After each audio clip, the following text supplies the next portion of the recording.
रब्बिल आलमीन।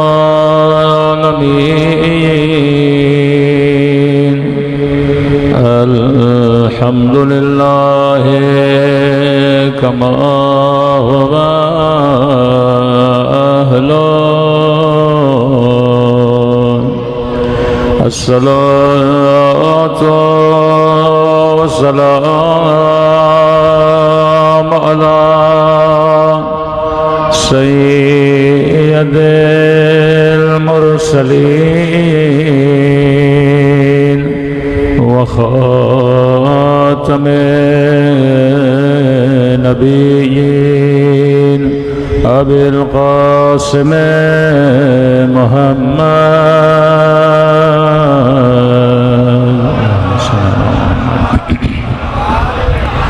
व अला आलिहि तय्यबीन अत्ताहिरीन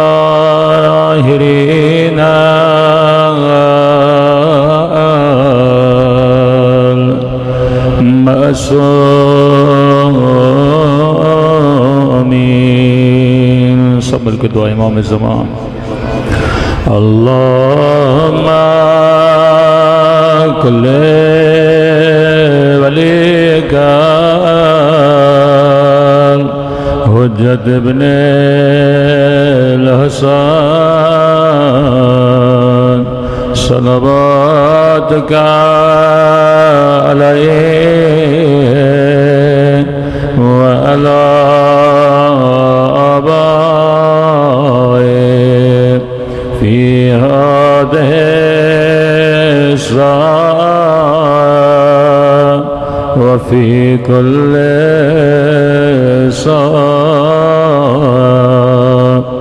वलियान व हाफ़िज़ा व क़ाइदान व नासिरा व दलीलान व अयना हत्ता तुस्किनहु अर्दका तवा व तुमत्तअहु फ़ीहा तवीला बिरहमतिका या अरहमर राहिमीन। सल्लल्लाहु पढ़े मोहम्मद व आले मोहम्मद।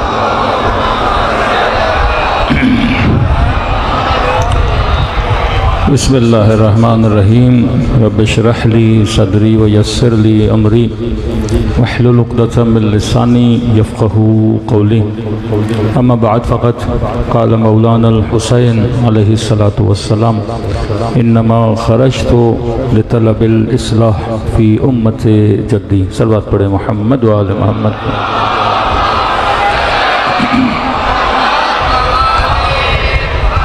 दुआ है परवरदिगार आलम हम सब की इबादतों को अपनी बारगाह में कबूल फरमाए और जो मकसद ज़िंदगी मकसद हिदायत लेकर फ़र्श अज़ा पे आते हैं खुदा उन मकासद में भी हम सबको कामयाबियाँ कामरानियाँ नसीब फरमा दे।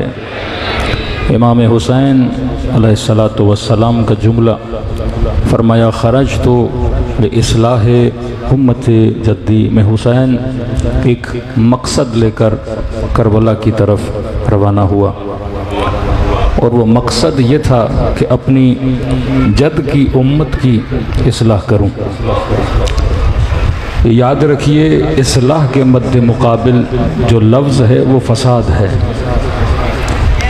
अगर कोई बिगड़ा हुआ है तो उसी की इस्लाह की जाती है, बने हुए की इस्लाह नहीं की जाती। आपके बाल बड़े हो गए, आप नाई के पास गए कि जनाब मेरे बालों की इस्लाह कर। कपड़े मेले हो गए, आपने धोबी को दिए, जनाब मेरे कपड़ों की क्या कर, इस्लाह कर। तो मौला ये बताना चाहते हैं कि मुआशरा इतना बिगड़ चुका कि इस मुआशरे की इस्लाह के लिए इमाम हुसैन ने अपने खून का नजराना दिया। हाँ, तो कल भी इस्लाम और मुसलमानों के अंदर अगर इस्लाह लानी थी तो इमाम हुसैन ने कुर्बानी दी। और आज भी अगर मुस्लिम मुआशरे में इस्लाह की ज़रूरत है तो कुर्बानी हुसैन के चाहने वाले दे रहे हैं। दलील देकर कहूँगा, दुनिया बहुत एतराज़ करती है शियों पर कि इतने पैसे मजलिस हुसैन पे लगा देते हैं, जुलूस पे लगा देते हैं, आज़ादारी पे लगा देते हैं। किसी अंदाजे के मुताबिक 4 से 4.5 अरब रुपये सिर्फ 1.5 से 2 महीनों में ये कौम हुसैन के नाम पे खर्च कर देती है। तो बड़ा एतराज़ होता है कि इनको मजलिसों से मिलता क्या है, मजलिसें इस कौम को देती क्या हैं, ज़िक्र हुसैन इन कौमों को देता क्या है? क्योंकि उन्हें सिर्फ ज़िक्र नज़र आता है, उन्हें वो फ़िक्र नज़र नहीं आती जो मजलिस से मोमिनों को मिलती है। आज जो जंग है वो जंग फ़िक्र है। आज मामला ज़िक्र का नहीं, आज मामला फ़िक्र का है।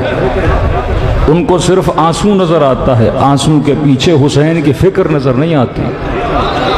उनको सिर्फ 1 घंटा मजलिस का नज़र आता है, इस 1 घंटे के पीछे अबा अब्दुल्लाह अल हुसैन की फ़िक्र नज़र नहीं आती। इसकी मैं ज़िंदा दलील दूँ कि आज मुसलमान मुल्क कितने ज़्यादा हैं, लेकिन ये सारे मुसलमान मुल्क मिलकर भी बहादुर रहबर पैदा नहीं कर सके।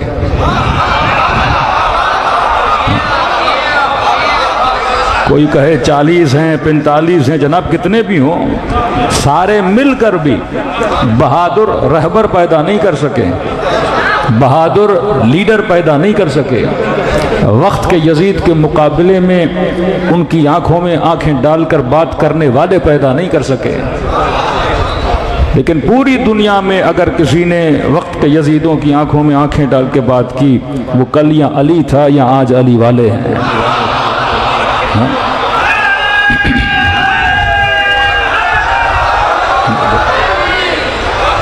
मैंने कहा सब कुछ आपके पास था, असलहा आपके पास था, पेट्रोल आपके पास था, पैसा आपके पास था, हुकूमतें बिल्डिंगें आपके पास थीं। मुझे समझ नहीं आया तुम्हारे पास ऐसा क्या नहीं था कि तुम्हारे अंदर बहादुर लीडर पैदा ना हो सके, तुम बहादुर रहबर पैदा न कर सके। मैंने कहा ज़रा देख लो शिया मुआशरे को, गैर शिया मुआशरे को, ताकि समझ आए हमारे पास क्या है, तेरे पास क्या नहीं है। तो जब मैंने देखना शुरू किया, मैंने कहा नमाज तेरे पास भी है, नमाज मेरे पास भी है, रोज़ा तेरे पास भी है, रोज़ा मेरे पास भी है, हज पे तू भी जाता है, हज पे मैं भी जाता हूँ, उम्रे तू भी करता है, उम्रे मैं भी करता हूँ, इबादतें तू भी करता है, इबादतें मैं भी करता हूँ। कि तू भी सब कुछ कर रहा था, मैं भी सब कुछ कर रहा था, बस तेरे अंदर बहादुर रहबर पैदा ना हो सके, तेरे अंदर बहादुर लीडर पैदा ना हो सके, क्योंकि तेरे पास सब कुछ था पर हुसैन की मजलिस नहीं थी।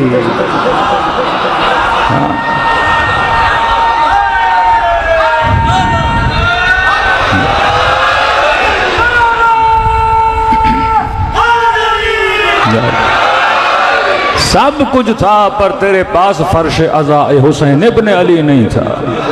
सब कुछ था पर जिक्र अबा अब्दुल्लाह अल हुसैन नहीं था, क्योंकि ये फर्श अज़ा है जो बच्चों को सिखाता है कि यजीदियों से लड़ा कैसे जाता है। ये फर्श अज़ा है जब माएँ फर्श पे आती हैं, असगर के मसाइब सुनती हैं, तुझे आंसू नजर आते हैं, लेकिन मुझे ये माँ बहादुर बनती हुई नजर आती है कि जब रुबाब असगर को कुर्बान कर सकती है तो मेरे बच्चे की हैसियत क्या है। ये बूढ़ा बाप जब फर्श अज़ा पे बैठता है, अली अकबर के मसाइब सुनता है, तुझे लगता है कि ये आंसू बहा रहा है, लेकिन इन आंसुओं के पीछे इस बूढ़े का जिगर मजबूत हो रहा होता है। जब हुसैन 18 साल का कड़ियल कुर्बान कर सकता है तो मेरे बेटे की हैसियत क्या है। ये फर्श अज़ा फिक्र बनाता है, ये फर्श अज़ा नस्लों को बहादुर बनाता है, वक्त के यजीदों के मुकाबले में लड़ना सिखाता है। सब कुछ तुझे मिला लेकिन तुझे हुसैन न मिला, हुसैन की फिक्र नहीं मिली। मैंने मज़ाहन किसी मौलवी साहब को कहा, मैंने कहा ये तो बताइए, अगर खुदा इसराइल पर गिरने वाले मिसाइलों को ज़बान देता, अगर खुदा इसराइल पर गिरने वाले मिसाइलों को ज़बान देता और तुझे तौफीक सुखन देता कि तू उन मिसाइलों से कुछ पूछ लेता, मैंने कहा सिर्फ इतना पूछता कि मिसाइलो बताओ तेरा अकीदा क्या है, तो मैंने कहा सारे के सारे यही बोलते हम उन बस्तियों से आ रहे हैं जो अली वलीउल्लाह के मानने वाले हैं।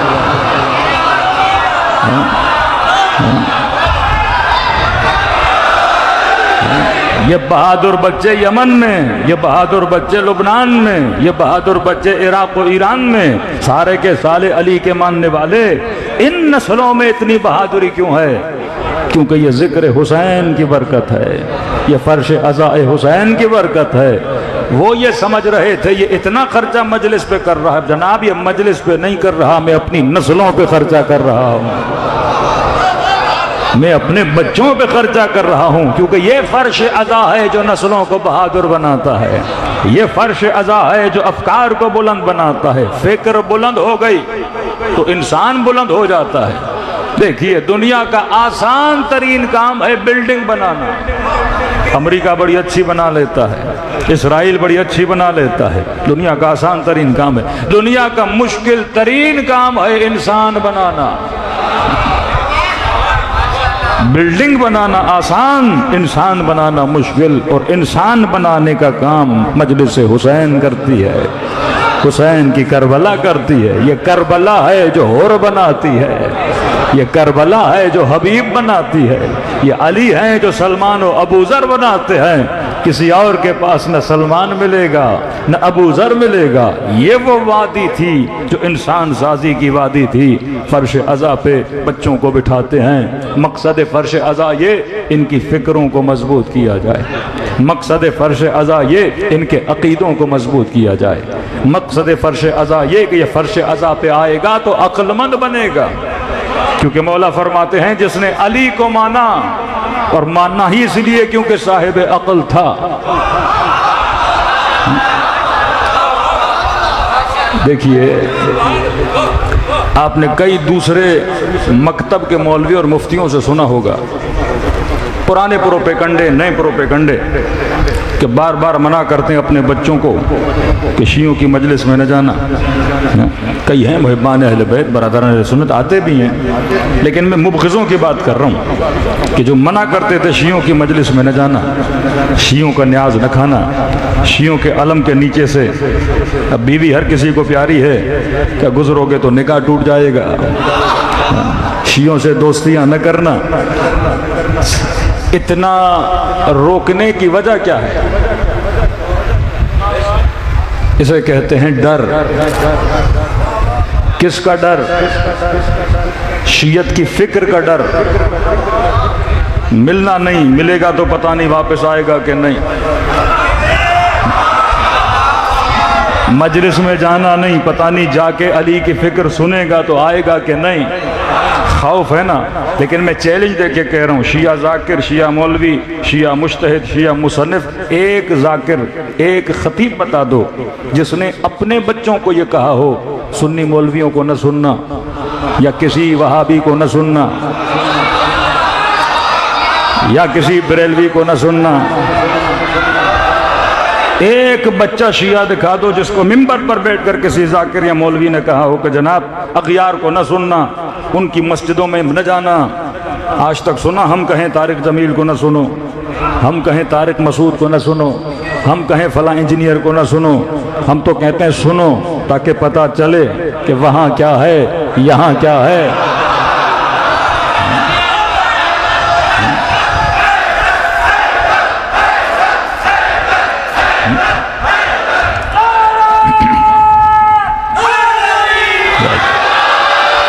मौला फरमाते क्यों ये मक फरमाए फर्श अज़ा पे नस्लों को बुला के अक्लमंद बनाया जाता है। और मौला फरमाते जब अक्लमंद बन गया तो अक्लमंद की निशानी ये है कि अक्लमंद वो है जिसका चुनाव अच्छा हो, जिसने इमामत के लिए अली को चुना। इससे बड़ा कोई अक्लमंद ही नहीं है। हमने कभी मना नहीं किया अब यह बच्चा जाएगा तारिक मसूद को सुनेगा। इतना बड़ा मुफ्ती अहले सुन्नत का, इतनी बड़ी फॉलोइंग, और मिंबर पर बैठ कर कहेगा कि भाई हमारा अकीदा तो यह है कि हाकिम कैसा भी हो। वो इस बहस में पढ़ते ही नहीं, फासिक हो, फाजिर हो, शराबी हो, जानी, कहते नहीं कैसा भी हो। अगर ताकत का हामिल है तुम पर इताअत क्या है? वाजिब है। अब यहाँ पे अक्ल इंसान बेदार हो जाती है, ऐसा हुसैन ने क्यों नहीं कहा था? आज का मुफ्ती 1400 साल के बाद मिंबर पे बैठ के कहे कि रसूल ने फरमाया कि कैसा भी हो तुम पर इताअत वाजिब है। 62 हिजरी में नबी के नवासे को ये फरमान पता नहीं था कि कैसा भी हो।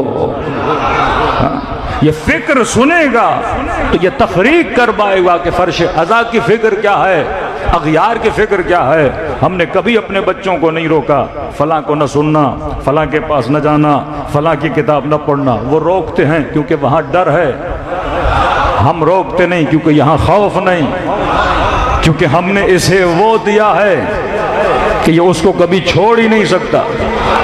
और हमें इतना यकीन होता है ये गया भी तो खाली नहीं आएगा, 3-4 को अली वाला बना के ही वापस आएगा।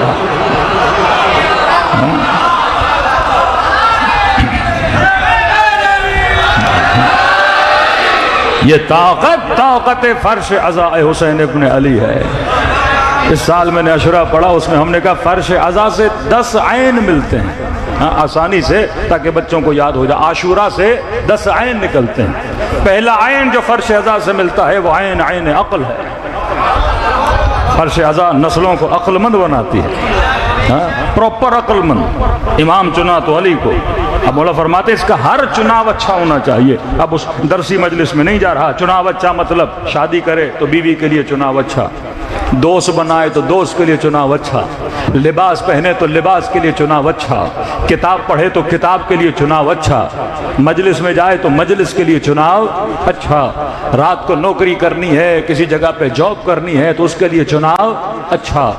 अब चुनाव अच्छा का ये दलील है कि ये क्या है, अक्लमंद है। तो पहला आयन जो फर्श अज़ा देती है वो आयन अक्ल है। छोटी सी दलील दूं, हम अमीरुल मोमिनीन की जब इमामत को साबित करते हैं तो कई रिवायतें, कई हदीसें पढ़ते हैं। मैंने किसी जगह पे कहा, मैंने कहा अगर एक भी आयत अमीरुल मोमिनीन की इमामत के लिए न हो, एक भी आयत न हो, फर्ज कीजिए एक भी हदीस न हो, न मन कुन्तु मौला की हदीस हो, न इन्नमा वलियुकुमुल्लाह वाली आयत हो, न अतीउल्लाह व अतीउर रसूल वाली आयत हो, न कोई आयत हो, न कोई हदीस हो, कुछ भी नहीं मसला। अब रसूल खुदा दुनिया से चले गए, उम्मत ने इमाम बनाना है, न किसी के लिए कोई हदीस है न किसी के लिए कोई आयत है। मैंने कहा ये 4-5 को बिठाओ और अक्ल से पूछो इमाम किसे बनना चाहिए। कोई आयत नहीं, कोई रिवायत नहीं, आयतें सपोर्ट में आती हैं। अली बहादुर था तभी बहादुरी की आयतें आईं। वो साहिब इल्म थे तभी आयत आ रही है, वो पाकीज़ा थे तभी इन्नमा युरीदुल्लाह आ रहा है। ये नहीं कि इन्नमा युरीदुल्लाह आया तो पाकीज़ा बने, ये नहीं कि शुजाअत की आयत आई तो शुजा बने। मैंने कहा कोई आयत भी ना हो, कोई हदीस भी ना हो, ये 4-5 को बिठा दो और अक्ल से पूछो इमाम किसे बनना चाहिए। अक्ल फिर भी कहेगी कि इमाम अली को बनना चाहिए। हाँ? दूसरी दलील, मैंने कहा शिया जिद नहीं करता, झगड़ता भी नहीं है, क्योंकि शिया अक्ल की वादियों में पला बड़ा है। देखो लड़ते वो हैं, झगड़ते वो हैं, गालियां वो देते हैं जो साहिबान अक्ल नहीं होते। मैंने जमा को कहा, मैंने कहा कल कोई जिद भी करे ना कि जनाब आप रसूल के बाद अली को पहला मानते हो, ये जिद कैसी, झगड़ा कैसा, इख्तलाफ को ख़त्म करते हैं, इत्तेहाद बैन अल मुस्लिमीन की तरफ आ जाते हैं। मानते तो हम भी अली को हैं, मानते तो आप भी अली को हैं, बस एक काम करते हैं, आज के बाद आप पहला नहीं मानो, आप चौथा मानो। तो कहा मौलाना क्या दलील दूँ? मैंने कोई दलील नहीं दो, कुछ भी नहीं करो। मैंने कहा अक्ल वाले हो उसे को ठीक है जनाब, आप कहते हो अली को पहला न मानूं, मैं तैयार हूँ दस्तबरदार होने के लिए। आप कहते हो चौथा मानूं, चौथा मानने के लिए तैयार हूँ। लेकिन मसला है मैं हूँ अक्ल वाला, तो अक्ल का तकाजा है कि अगर अली को छोड़ रहा हूँ, मैं मानता हूँ आप जिसे कहोगे मानने को तैयार हूँ, लेकिन अक्ल ये कहती है अगर अली को छोड़ रहे हो तो फिर अली से बेहतर लाओ। मैंने कहा उसे चैलेंज दो, तुझे 1 हफ्ता नहीं पूरी जिंदगी का वक्त देता हूं, पूरी जिंदगी का वक्त देता हूं। अगर अली से बेहतर मिल जाए, कोई ऐसा लाओ जो हसब में अली से बेहतर हो, जो नसब में अली से बेहतर हो। कोई ऐसा लाओ जो किसी मैदान को पीठ दिखा के भागने वाला ना हो। कोई ऐसा लाओ जिसके बच्चे हसन हुसैन जैसे हों, जिसकी ज़ौजा सैयदतुन निसाउल आलमीन जैसी हो। कोई ऐसा लाओ जिसने सलोनी का दावा किया हो। मैंने कहा चैलेंज दे के छोड़ दे, ढूंढ ढूंढ के थक जाएगा, आखिर में तेरे ही दर पे आएगा कि मैंने भी अली को ही मानना है।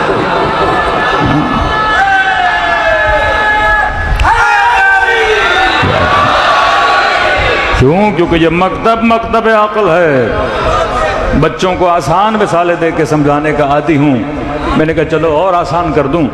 आप पराटो गाड़ी में बैठे हो, हाँ, चलो लैंड क्रूज़र में बैठे हो, 2.5 करोड़ 3 करोड़ 3.5 करोड़ की गाड़ी।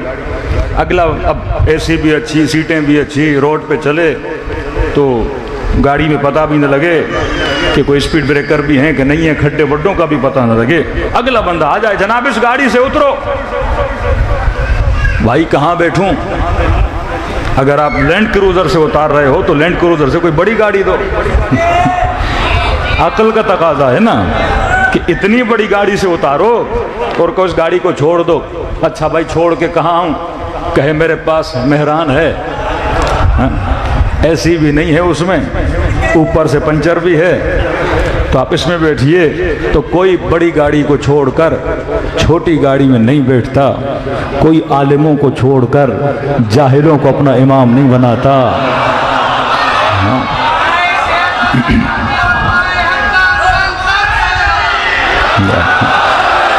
ये मकतब अक्ल है। पहला आयन जो फर्श अज़ा देती है वो आयन अक्ल है। फर्श अज़ा हमारी नस्लों को बहादुर बनाती है। दूसरा आयन अकीदा, फर्श अज़ा अकीदों को मजबूत बनाता है। मुआशरे के तलातुम में सेकुलरिज्म लिबरलिज्म बच्चों को कहाँ से कहाँ ले जाया जा रहा है, यह फर्श अज़ा पे आता है। इसकी इमामत मजबूत होती है, इसकी तौहीद मजबूत होती है, इसकी क़यामत का अकीदा मजबूत होता है, ये अमाल में मजबूत हो जाता है। अकीदा फर्श अज़ा मजबूत करता है। फर्श अज़ा बिगड़े हुए अकीदों को बनाता है। दुनिया अकीदे बिगाड़ती है, हुसैन अकीदों को बना देता है। तीसरा आयन इबरत, फर्श अज़ा नस्लों को इबरत दिलाती है। किस चीज़ की इबरत? शहीद मुतहरी कहते हैं अगर तूने तारीख के शिमर को पढ़ा है, इबरत हासिल कर, आज के शिमर को पहचानना शुरू कर दे। अगर तारीख के यजीदों को देखा है तो इबरत हासिल कर, आज के यजीदों को पहचानना शुरू कर दे। फर्श अज़ा अकीदों को बनाने का नाम है। दुश्मन अकीदे तोड़ता है, हुसैन अकीदों को जोड़ता है। चौथा आयन अदुव, फर्श अज़ा हमें बताता है कि दुश्मन शिनास बन। अगर दुश्मन को नहीं पहचानेगा तो दुश्मन का मुकाबला नहीं कर सकेगा। करबला का मतलब हुसैन दुश्मन को पहचान गए। मदीने वालों ने दुश्मन को नहीं पहचाना, कूफे वालों ने दुश्मन को नहीं पहचाना। जब दुश्मन को पहचान लिया, अब दुश्मन का मुकाबला करना सीख। इसी मदीने के अंदर नबी का एक सहाबी है, नाम है जनाब हंजला, जिसका लक़ब है कसीदुल मलाइका। एक दिन शादी हुई, अगले दिन जंग पे गया, शहीद हो गया। रसूल ने फरमाया इसके जनाजे में मलाइक इसके लिए कसीदा पढ़ रहे हैं। इतना अदीम शान रसूल का सहाबी। इसका बेटा है अब्दुल्ला इब्न हंजला। अल्लाह ने उसको 7 बेटे दिए। अब क्या वजूहात थी? मौला हुसैन के साथ करबला नहीं गया। इमाम हुसैन बार बार कहते रहे, फरमाया जो मेरे साथ चलेगा उसे शहादत मिलेगी, जो नहीं चलेगा तो वो हुसैन के बाद कभी खुश भी नहीं रहेगा। हाँ, मौला शहीद हो गए। अब्दुल्ला इब्ने हंजला को यजीद ने शाम बुलाया। कहते 5-6 दिन शाम में रहा, अपने बच्चों के साथ गया। अब यजीद का ये था सहाबियों के बेटे हैं, थोड़ा खिलाओ थोड़ा पिलाओ ताकि अपनी फेवर में आ जाएं। जब ये शाम से पलटा तो मदीने में अकाबिर मदीना, जिसमें अब्दुल्ला इब्ने ज़ुबैर, अब्दुल्ला इब्ने उमर, जनाब इब्ने अब्बास, जनाब मोहम्मद इब्ने हनफिया, सारे इससे मिलने के लिए आए। खबर तो दो, यजीद से मिल के आए हो। यजीद कैसा था? अफसोस से सर को झुकाता है, कहता है वल्लाह जैसा हुसैन ने बताया था वैसा ही था। ऐ काश हम हुसैन की बात को सुनते आज अफसोस में न पड़ते कि ऐ अहले मदीना, मुझे नहीं पता तुम लोग यजीद का मुकाबला करोगे कि नहीं, लेकिन मैं यजीद का मुकाबला करने के लिए तैयार हूँ। वाक़े हर्रा हुआ, अपने 7 बेटों के साथ मारा गया। अगर वक्त पे दुश्मन को पहचानता तो आज मजलिसों में से सलाम भी किया जाता, आज दुनिया इसे याद भी करती। तो करबला का मतलब क्या बनो? अदुव शिनास बनो, दुश्मन शिनास बनो। जब तक दुश्मन शिनास नहीं बनोगे दुश्मन का मुकाबला नहीं कर सकोगे। 5वां ऐन फर्श अज़ा जो हमें देती, ऐन ऐन इज्जत है। हुसैन फर्श पे बुला के बताते हैं कि हुसैन और अली का चाहने वाला कभी अपनी इज्जत पे कॉम्प्रोमाइज नहीं करता। का जिल्लत की जिंदगी से इज्जत की मौत बेहतर है। ये पैगाम शियों का है। आज आपने देखा होगा अमेरिका का प्रेसिडेंट ट्रंप जब यूएई गया, इमाम हुसैन का एक जुमला है, फरमाया कि मैं इसलिए जा रहा हूँ या रसूल अल्लाह क्योंकि मुआशरे में मालिम अल इस्लाम ख़त्म हो चुके हैं। इस्लाम की निशानियाँ जो अलम थे वो ख़त्म होते जा रहे हैं। इस्लाम का अलम क्या है? जिस चीज़ से मुसलमान पहचाना जाए कि यह मुस्लिम है। देखो शियों का अलम क्या है, पहचान क्या है? आप काला लिबास पहनते हो, दुनिया क्या बोलती है? बगैर देखे बोलती है शिया है। आपके घरों पे अलम है, कैसे चले?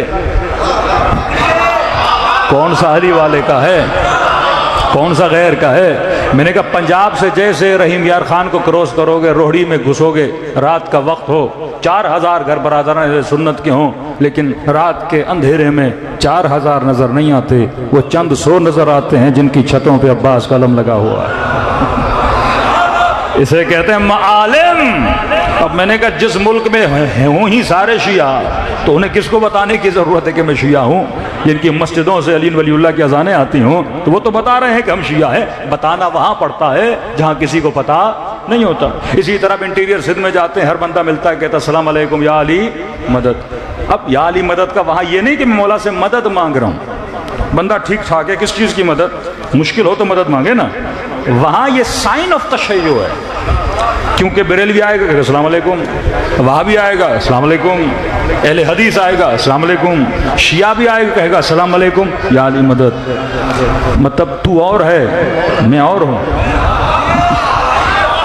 वो अपना अकीदा बताता है कि मैं किसका मानने वाला हूँ, मदद का कायल भी हूँ और अमीरुल मोमिनीन का मानने वाला भी हूँ। जिस तरह गाड़ी के पीछे अगर कोई या अली मदद लिखवाता, ये नहीं कि मदद मांग रहा है, वो देखने वालों को जो पीछे आ रहे होते हैं बता रहा होता है कि आगे जो बैठा हुआ है अली का मानने वाला बैठा हुआ है।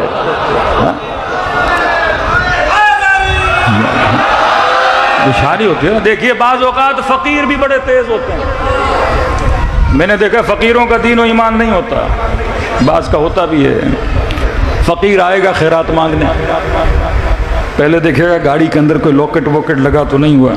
अब किसी ने कोई लॉकेट लगाया, वो या अली मदद का, समझ जाएगा शिया है।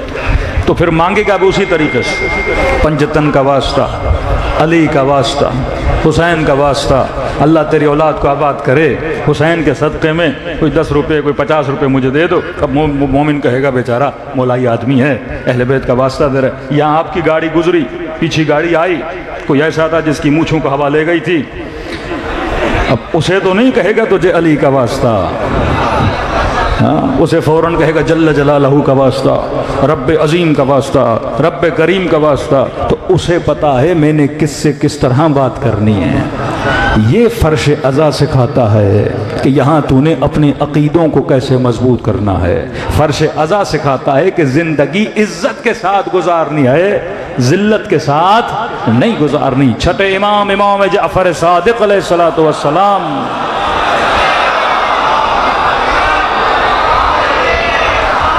मौला के पास एक जवान आता है, कहता मौला बहुत बारीक बीनी है, लेकिन कितने अहल बैत इज़्ज़त के मामले में हसास थे अपने शियों के लिए।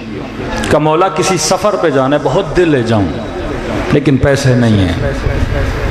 मौला मेरे कुछ दोस्त हैं जिन्होंने मुझे ये कहा कि हम तुझे फ्री में लेकर जाएंगे। तो इमाम ने कहा फ्री में? कहाँ फ्री में? का कोई काम वाम तो लेंगे ना तुझसे, या ऐसे ही दोस्ती में लेके जा रहे हैं? नहीं मौला उन्होंने कहा है क्योंकि फ्री में आ रहे हो तो अगर ज़रूरत पड़ी तो हमारे कपड़े भी धोना, ज़रूरत पड़ी तो हमारी चाय वाय भी बना देना, शायद थके हुए हूँ, मुझे उनके पाँव दबाना पड़े। फरमाया मैं जाफर सादिक राजी नहीं, तो एक सफ़र के लिए अपनी इज्जत को पामाल करे। अबू बसीर मौला बड़ी तंग दस्ती है, पैसे दें। इमाम ने 400 दिरहम दिए। फरमाया अबू बसीर आगे से किसी के सामने हाथ न फैलाना, मैं पसंद नहीं करता कि मेरा शिया जगह जगह हाथ फैलाता रहे। किसी ऐसे से मांगना, कल वो तुम्हारी बात को न निकाले, तुम्हारी इज्जत का ख्याल करे। दूसरा सहाबी आया, मौला पता चला है फला बंदा है जिसको मांगने की बड़ी आदत है, आज इससे 2000 कल इससे 4000 कल उससे 5000। बड़ा सख्त जुमला है मेरे मौला का। मौला फरमाते वल्लाही खुदा की कसम है, जिन लोगों को सिर्फ मांगने की आदत है अल्लाह इनको कभी भी अमीर नहीं बनाता, क्योंकि ये किसका ख्याल नहीं करते, अपनी इज्जत का ख्याल नहीं करते। तो फर्श अज़ा नस्लों को यह बताता है कि तुमने कभी भी अपनी इज्जतों पे कॉम्प्रोमाइज नहीं करना। छठा आयन आयन इरफान, फर्श अज़ा उम्मत को बसीरत देता है, मारिफत हुसैन इब्न अली देता है। बंदा जब साहिब मारिफत बनता है तब जाके आशिक हुसैन बनता है, तब जाके मकतब पे क्या देता है, कुर्बानी देता है। तभी मासूम फरमाते हैं कि अल्लाह ने सबसे ज़्यादा अगर किसी चीज़ में सुकून रखा है वो मारिफत की मोहब्बत में सुकून रखा है। फरमाया मन मात अला हुब्ब आले मोहम्मद मात शहीदा, अगर कोई इनकी मोहब्बत में मर गया शहीद होके मर गया। फर्श अज़ा तुझे हलाल मोहब्बतों में डालती है, फर्श अज़ा तुझे हराम मोहब्बतों से निकाल। अब हलाल मोहब्बत पे अगर मर गए तो फरमाया ऐसे है जैसे शहीद होके मर गया। छोटी सी मिसाल दूं, आपके पास बहुत अच्छी गाड़ी हो, आपने तौसा से जाना हो, मसलन डेरा गाजी खान, किसी ने पूछा कितना टाइम लगेगा, कि जनाब गाड़ी की स्पीड अच्छी है, कहाँ 130-140 पे चलाएंगे, कि आप 2 घंटे में पहुंच जाओगे, 1.5 घंटे में पहुंच जाओगे। अब यह बंदा उतनी स्पीड से चले उस रोड पर, लेकिन चलते चलते ट्रैक बदल दे और उसको पता न चले। अब मुझे नहीं पता आगे आपके कौन से शहर हैं, राजनपुर है आगे, क्या है मुझे नहीं पता। मसलन किसी और रोड पे चढ़ जाए तो उतनी ही स्पीड से ये डेरा गाजी खान से क्या होता जाएगा, दूर होता जाएगा। अगर ट्रैक बदल जाए तो स्पीड वाली गाड़ी भी मकसद तक नहीं पहुंचाती, बेहतर से बेहतर गाड़ी हो। खवारिज बड़े नमाजी, बड़े जाहिद, बड़े स्पीड बड़ी है इनकी, लेकिन रास्ता जन्नत तक जाता ही नहीं। जितनी स्पीड मारोगे मकसद से क्या हो जाओगे, दूर हो जाओगे। लेकिन यहां फरमाया अगर रास्ता सही हो, ट्रैक सही हो, गाड़ी भले छोटी हो, स्पीड 10 की हो, 20 की हो, का भले देर लग जाए लेकिन मकसद तक पहुंच जरूर जाएगा। ये ट्रैक है मोहब्बत मोहम्मद और आले मोहम्मद का। अब कभी इंसान अमल करता है, कभी नहीं करता, कभी नमाज में सुस्त है, गाड़ी बड़ी स्लो चला रहा है, लेकिन ट्रैक बड़ा सही है, ट्रैक अली वाला है, ट्रैक मोहम्मद और आले मोहम्मद वाला है, बिल आखिर पहुंचेगा। लेकिन मैं जवानों को कहता हूं ट्रैक पे गाड़ी चलनी चाहिए, ऐसा नहीं गाड़ी भी अच्छी है या छोटी है, बंदा बैठा हुआ है, पेट्रोल है ही नहीं गाड़ी में, रुकी हुई गाड़ी तुझे मकसद तक नहीं पहुंचाएगी। फर्श अज़ा का मतलब है तुझे बेहतर गाड़ी पे सवार भी कराया जाए जिसका नाम है सफ़ीनतुल हुसैन, और तुम्हें हदफ और मकसद तक पहुंचाया भी जाए। मजलिस, क्योंकि मजलिस तरहीम एक जुमला उसके लिए भी बनता है। आवाज़ आई कि कुल्लु नफ्सिन ज़ाइक़तुल मौत, हर किसी ने मौत को चखना है। तो कभी पूछो अपने आप से कि मौत को चखूंगा तो मौत है कैसे। कभी हज़रत इब्राहीम कहें कि मौत ऐसे है जैसे गुलाब के फूल को सूखा जाए, कभी हज़रत मूसा कहें मौत ऐसे है जैसे किसी जिंदा हैवान के बदन से उसकी खाल को उधेड़ा जाए, कभी रसूल कहें कि मौत ऐसे है जैसे कांटों पर रेशमी कपड़ा रखा जाए और उसे खींचा जाए, कभी अमीरुल मोमिनीन कहें कि मोमिन के लिए मौत ऐसे है, वो खुशी का आलम है जैसे दूल्हे की शादी की पहली रात हो, और रसूल मोमिन फरमाया मौत ऐसे है। अब मौला हम कंफ्यूज हैं, कभी खाल उधेड़ना, कभी रेशमी कपड़ा, कभी गुलाब का फूल, कभी शादी। पता कैसे चले कि मौत का जायका कैसा है? देखिए, आप पानी पीते हो, पानी का खास जायका है। अब पानी कोई भी पिए, जायका वही है। मैं एक सेब लाऊंगा, कहूंगा ये सेब अगर हुसैनी भी खाएगा तो मीठा है, अगर यजीदी भी खाएगा तो मीठा है। सेब अपना जायका नहीं बदलता। नमक आपको खिलाऊंगा, नमक का जायका भी वैसे का वैसे सबके लिए। वो मुनकिर खाए, मुहिब खाए, परवरदिगारा क्या मौत भी ऐसे है कि जिसे भी आए वैसी ही हो, क्योंकि अल्लाह ने लफ्ज इस्तेमाल किया जायका, कुल्लु नफ्सिन जायकातुल मौत, हर नफ्स ने मौत के जायके को चखना है। तो खुदाया ये जायका कैसा है?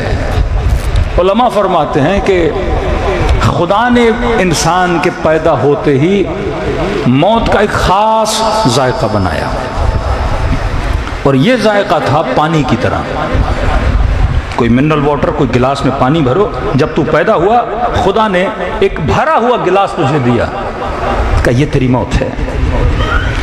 अब फरमाया कि 60 साल, 70 साल, 80 साल, 55 साल इंसान ने दुनिया में जिंदगी गुजारी, कि अब ये तेरे हाथ में है, जैसा मैंने दिया था वैसा लेकर आता है कि नहीं। क्योंकि जब मलकुल मौत आएगा, यही जो मैंने गिलास दिया है तुझे पिलाएगा, ये वो मौत है जो तुझे पिलाएगा।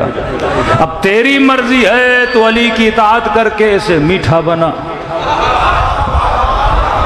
तेरी मर्जी है तो मुखालिफत खुदा करके से क्या बना, कड़वा बना। है पानी की तरह, इसमें रूह अफ़ज़ा शरबत डालो मीठा हो जाता है, इसमें नमक डालो नमकीन हो जाता है, इसके अंदर कोई खट्टी चीज़ डालो खट्टा हो जाता है। अब कहा जब तेरी मौत आएगी, मलकुल मौत कुछ ज़्यादा नहीं करता, ये 60-70 साल में जो तुमने इस पानी में चीज़ें मिलाई हैं ये लाकर तुझे पिलाता है। पीने वाला चीखेगा, मलकुल मौत ये इतना कड़वा क्यों है? आवाज़ आएगी, बनाया मैंने नहीं, बनाया तूने था, मेरा काम है तुझे पिलाना। अब करबला में जब इमाम हुसैन ने अपने भतीजे से पूछा, कासिम कैफ इंदकल मौत, तेरे लिए मौत कैसी है? फरमाया, चचा अगर जिंदगी तुझ पे कुर्बान की जाए तो अहला मिनल असल, शहद से ज्यादा मीठी है। तो ये मेरे हाथ में है कि मैं मौत के जायके को कैसा बनाता हूँ। अब किसी ने कहा, मौलाना अगर 50 साल मैंने इस साफ शफाफ पानी को मैला कर दिया, गंदा कर दिया, नजिस कर दिया, अब कोई रास्ता है इस पानी को फिर वैसा साफ बनाया जाए जैसा खुदा ने दिया था?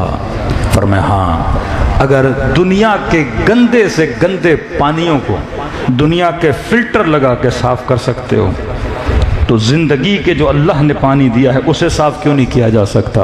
कि ये साफ कैसे होता है? फरमाया, इस निजासत भरे पानी में, निजासत से मुराद जो जिंदगी में गुनाह खताएं की हैं, हमने उसका रंग बदल दिया है कि अगर इसके अंदर एक कतरा गमे हुसैन का डालो तो ऐसे इंसान हो जाता है जैसे इसने जिंदगी में कभी गुनाह किया ही नहीं था। करबला जनाब हुर ने अपना जायका खराब कर दिया, लेकिन चंद आंसू निदामत ने हुर को इस काबिल बना दिया कि हुसैन कहें, भैया हुर मेरे सीने से लग जा, जिसके माथे पे जनाब सैयदा के रूमाल को बांधा जाए। इतना मकाम जनाब हुर का। आए कराती तो किसी ने पूछा कि क़िबला आंसू क्या करता है? का गुनाह मिटाता है।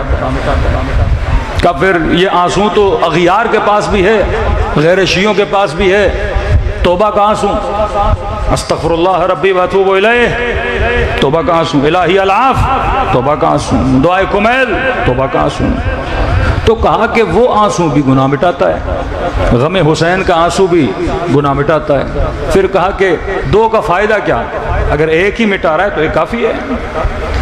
अगर मैं ये कहूँ कि इमाम हुसैन के गम में रोगे तो गुनाह मिटेंगे, तो आपके मद्दे मुकाबिल दुश्मन कहेगा, जनाब फिर हम भी रमज़ान में रोते हैं, हम भी शबाए कदर में रोते हैं, अल्लाह को पुकार पुकार के अपने गुनाहों पे, तौबा के आंसू हैं उससे भी गुनाह मिट जाते हैं। तो दो आंसुओं का फ़ायदा क्या?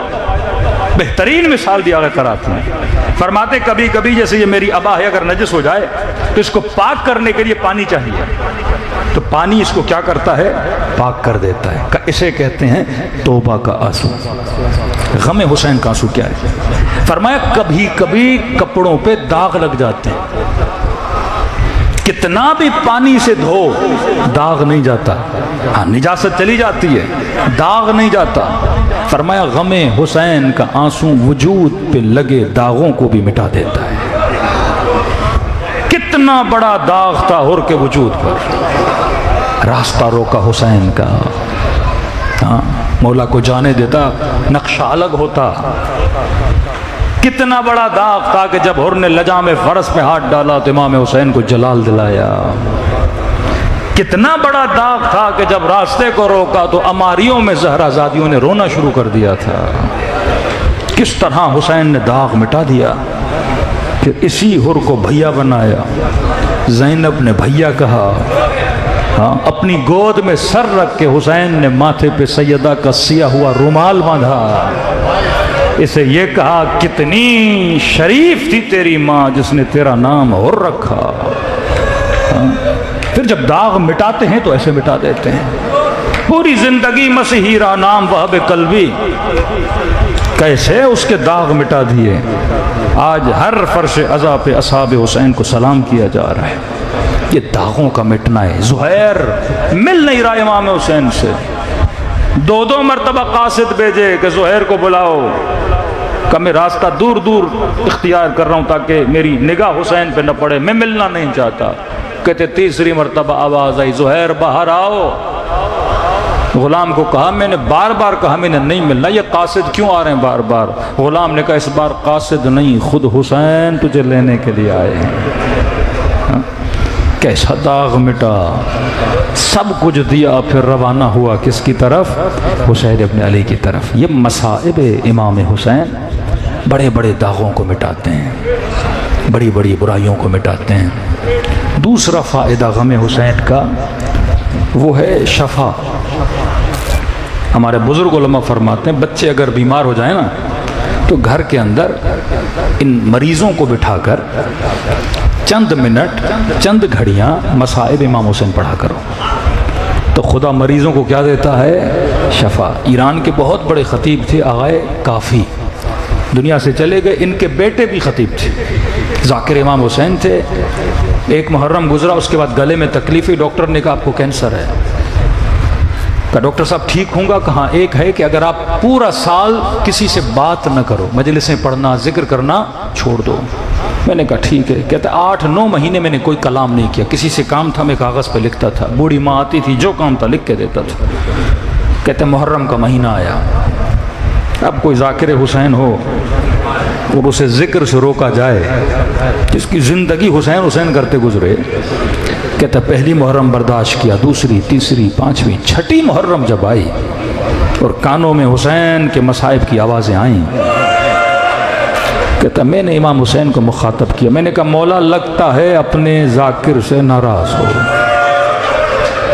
ऐसी ज़िंदगी किस काम की, ऐसा गला किस काम का कि मैं आपका जिक्र न कर सकूं? इससे अच्छा है मुझे मौत आ जाए। कहते रो रो के सो गया, ख्वाब के आलम में इमाम हुसैन को देखा। फरमा शेख अहमद के बेटे मेरे करीबा, अपने मौला से शिकायतें नहीं करते, हमने तुझे जिक्र से महरूम नहीं किया। शेख अहमद के बेटे, तुझे चाहिए था कोई सुने और तू मुसीबत हुसैन सुनाए। फरमाया आज मैं कायनात का बेहतरीन सुनने वाला लाया हूँ। शेख अहमद का बेटा कहते परेशान हुआ, कदम बोसी की। कौन? मौला हुसैन के कमरे में चल। का एक हुजरा था, जैसे अंदर गया एक वजूद नूरानी तशरीफ फरमाते। कहा ये मेरे नाना रसूल खुदा है, तूने मसाइब सुनाने। रसूल ने इशारा किया शेख अहमद के बेटे बैठ, शिकायत न कर, आज तू सुनाएगा मैं सुनूंगा। या रसूल अल्लाह क्या सुनाऊं? का मुझे सकीना के मसाइब सुना।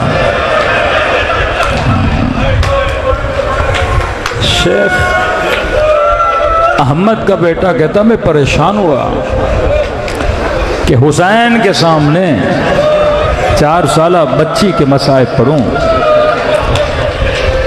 कहता मैंने एक जुमला पढ़ा, पढ़ने के बाद मैंने देखा रसूल खुदा गश खा के गिर गए। मेरी आंखें खुली, झाड़े मार मार के रोने लगा। अम्मा दौड़ी दौड़ी आई, बेटा क्या हुआ? मेरी आवाज़ बाहर निकली। मैंने कहा अम्मा ख्वाब में रसूल आए थे, मैंने मसाइब सैयदा पढ़े। माँ ने कहा बेटा तूने इतने महीनों के बाद आज बात की है? कहा कोई तकलीफ नहीं है। डॉक्टर के पास गए, डॉक्टर ने चेकअप किया। कहा शेख अहमद के बेटे ऐसे लगता है तू जैसे कभी बीमार था ही नहीं। पूरे मोहल्ले को खबर मिली, इसके घर में जमा हो गए, कोई गला चूमे, कोई हाथ चूमे, कोई चेहरा चूमे, सबको बिठाया। कहा कि रसूल आए थे, मैंने मसाइब पढ़े। कहा लोगों आज एक बात बताऊं, मुझे पता चला है कि अल्लाह ने सकीना के मसाइब में मरीजों के लिए शफा रखी है।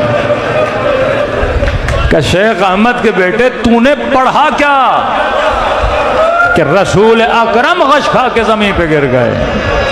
का मैंने कोई ज़्यादा नहीं पढ़ा, मैंने एक जुमला पढ़ा जो बच्ची ने कहा था, वो मैंने रसूल को सुनाया। कहीं मसाइब में ऊंच नीच ना हो जाए रसूल के सामने। तो मैंने कहा या रसूल अल्लाह, जब बच्ची की गोद में बाबा का कटा हुआ सर था तो देख के कहने लगी बाबा तेरी बच्ची का रुखसार छोटा था, जालिम का हाथ बड़ा था। ये सुन के रसूल खुदा गश खा गए। तभी मेरे चौथे इमाम फरमाते शियो कसरत से मेरे बाबा को सलाम किया कर। मौला इतनी ताकीद क्यों है? फरमाया क्योंकि आशूरा के दिन मेरा बाबा तरस गया था। आइना आइना अली अकबर, आइना हबीब इब्न मज़ाहिर। का जब तुम में से कोई सलाम करता है मेरे बाबा के कलेजे को ठंडक मिलती है। अपने बच्चों को, अपनी नस्लों को ये सलाम याद कराएं। बाज़ उलमा कहते हैं अगर खुलूस से ये सलाम कहा जाए खुदा सवाब वजारत हुसैन भी देता है। थोड़ी देर के लिए दिलों को करबला रवाना करें, अपने क़ुलूब को करबला की तरफ मुतवज्जे करें। ऐसे सलाम करें जैसे ज़ैनब ने भाई को किया, जैसे सकीना ने बाबा को किया। अस्सलाम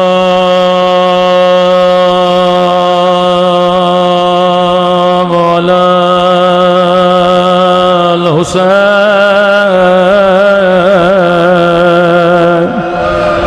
व अला अली इब्न हुसैन व अला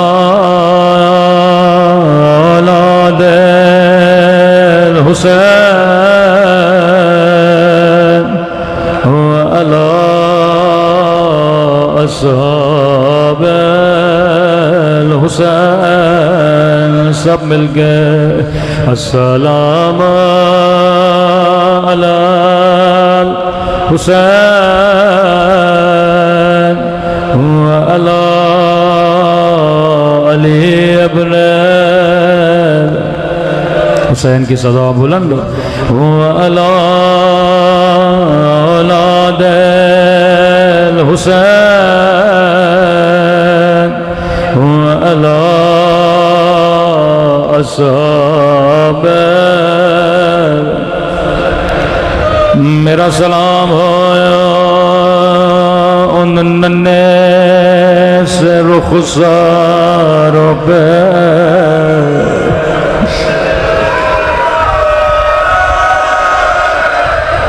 ये सलाम मेरे सलाम नहीं, ये किसी ज़ाकिर किसी मौलाना के सलाम नहीं, ये फर्जंद ज़हरा इमाम ज़माना के सलाम है।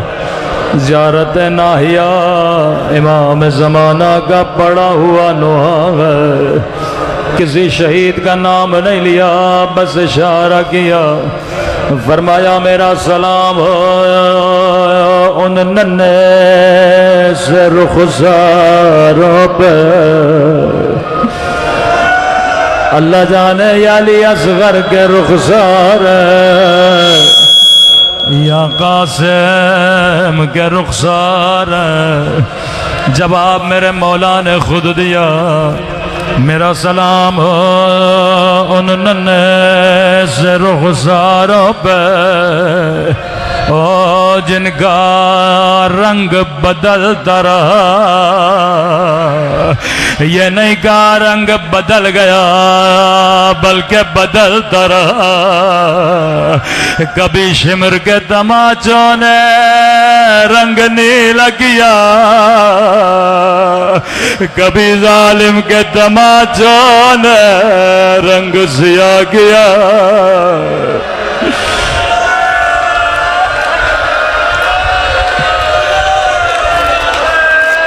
थोड़ी आवाज बढ़ा दें।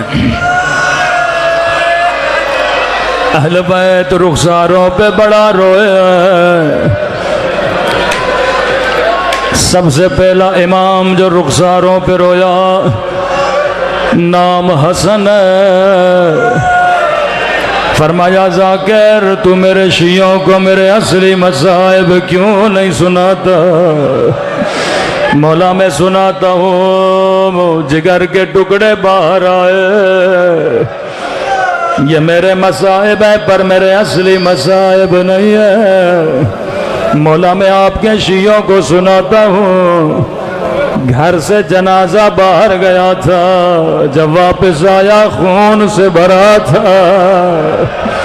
कि ये मेरे मसाइब है पर मेरे असली मसाइब नहीं है। कहने लगा मौला खुद बताइए। फरमाया मेरे असली मसाइब मदीने की एक गली में है। हुसैन छोटा था मैं बड़ा था, किसी ने मेरे सामने मेरी अम्मा को तमाचा मारा था। मैं फरियाद कर रहा था कोई आए मेरी अम्मा को बचा ले।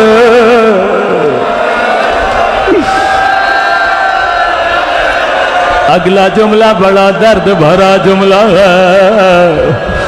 फरमाया जाकर मेरे अज़ादारों को बता दे, जब तक अम्मा जिंदा थे अपने आधे चेहरे को बाबा से छुपाते थे।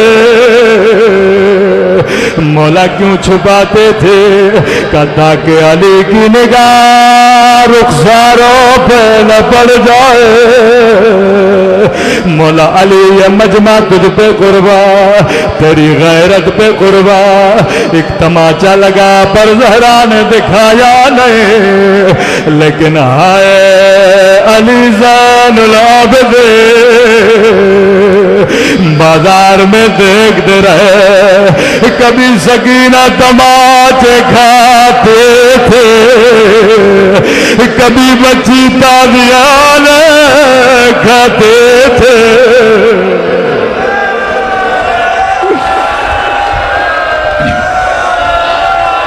चालीस साल खून रोते रहे। किसी जवा की शादी में जाते कहते हाय मेरा अली अकबर। किसी छोटी बच्ची को देखते कहते मोमिन कभी बच्चियों को तमाचे न मारा करो। जब कभी वुजू करते पानी को देखते रो कर कहते हाय मेरा अली असगर।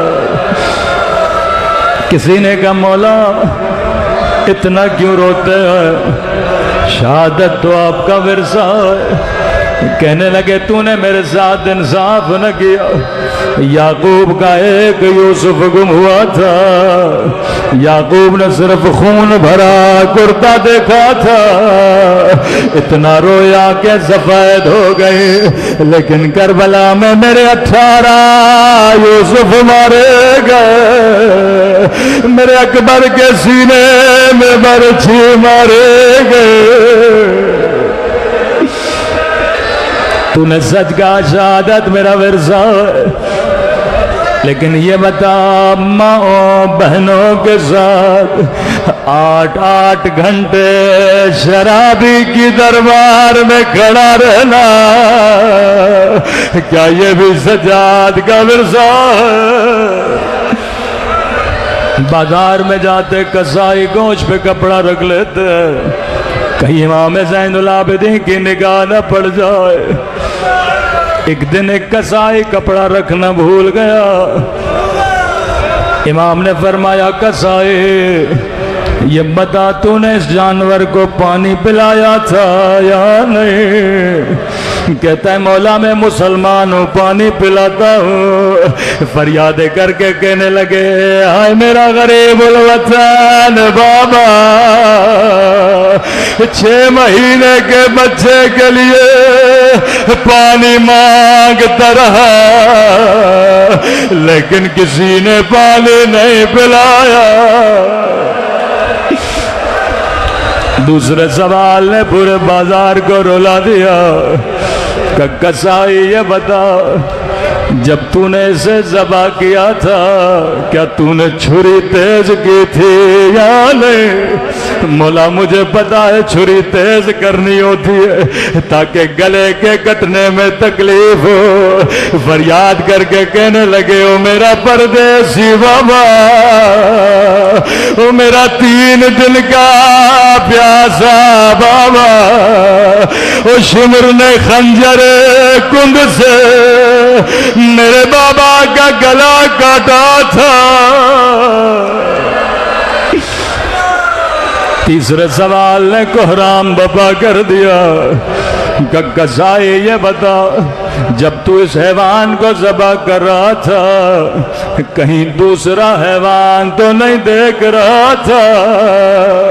मौला मैंने पीछे जाके ज़बा किया था, इतना सुनना था ज़मीन पे बैठे फरियाद करके कहने लगे, हाय मेरी पुप्पी ज़ैनब, वो 70 कदमों से देख रहे थे और शिमर सीने पे सवार था। फरियादें करती रही, नगाद मेरा हुसैन। वो अम्मा ज़हरा ने चक्किया बीस के पाला था। अला लअनतुल्लाह अलल कौम ज़ालिमीन। मातम हुसैन।